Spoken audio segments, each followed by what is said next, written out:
Assalamualaikum warahmatullahi wabarakatuh. Perkenalkan, nama saya Zulfia Sinta Mualdiana dengan NIM 200400743. Saya dari program studi ilmu gizi Universitas Almata Yogyakarta.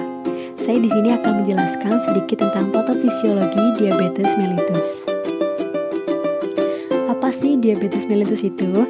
Jadi, diabetes mellitus atau yang sering kita dengar dengan DM adalah penyakit gangguan metabolik yang terjadi secara kronis karena tubuh tidak mempunyai hormon insulin yang cukup akibat gangguan pada sekresi insulin atau hormon insulin yang tidak bekerja sebagaimana mestinya, dan biasanya ditandai dengan munculnya gejala khas yaitu polipagia, polidipsia, dan poliuria serta sebagian mengalami kehilangan berat badan. Lalu, gangguan metabolisme yang diakibatkan oleh insulin yang tidak dapat bekerja secara optimal dapat terjadi karena tiga hal, yaitu pertama, karena kerusakan pada sel-sel beta pankreas karena pengaruh dari luar seperti zat kimia, virus, dan bakteri. Penyebab yang kedua adalah penurunan reseptor glukosa pada kelenjar pankreas, dan yang ketiga karena kerusakan reseptor insulin di jaringan periferi. Lalu apa sih fungsi insulin itu? Jadi fungsi insulin yang disekresi oleh sel beta pankreas berfungsi untuk mengatur kadar glukosa dalam darah. Kadar glukosa darah yang tinggi akan menstimulasi sel beta pankreas untuk mensekresi insulin. Selanjutnya, sel beta pankreas yang tidak berfungsi secara optimal akan berakibat pada kurangnya sekresi insulin, menjadi penyebab kadar glukosa darah tinggi. Penyebab dari kerusakan sel beta pankreas sangat banyak, seperti contoh penyakit autoimun dan idiopatik. Selanjutnya, gangguan respon metabolik terhadap kerja insulin disebut dengan resistensi insulin. Keadaan ini dapat disebabkan oleh gangguan reseptor, pre-reseptor, dan post-reseptor, sehingga dibutuhkan insulin yang lebih banyak untuk mempertahankan kadar glukosa darah agar tetap normal.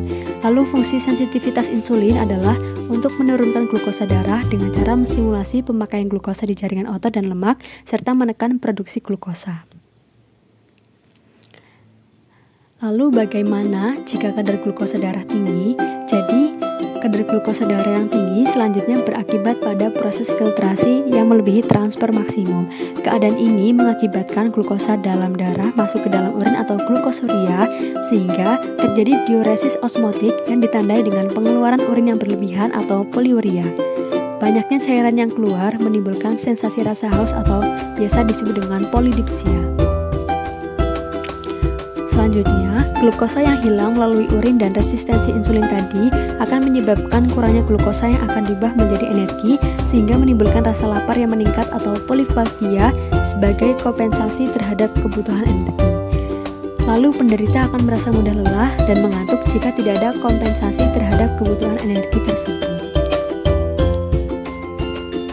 Lalu apa saja gejala diabetes mellitus? Jadi gejala akut diabetes mellitus yang muncul yaitu banyak makan atau polipagia, banyak minum atau polidipsia, dan banyak kencing poliuria. Gejala kronis diabetes mellitus lainnya yaitu seperti mudah mengantuk, penglihatan memburuk yang ditandai dengan sering berganti lensa kacamata, gigi mudah goyang dan mudah lepas, keguguran pada ibu hamil dan ibu melahirkan dengan berat bayi yang lebih dari 4 kg.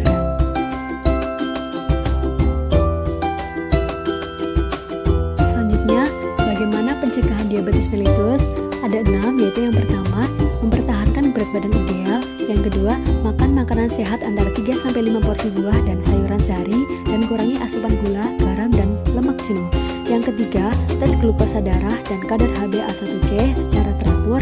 Yang keempat, hindari penggunaan tembakau atau merokok tembakau kunyah, dan hindari mengkonsumsi alkohol. Yang kelima, kelola stres, dan yang keenam adalah rutin beraktivitas fisik minimal 30 menit sehari.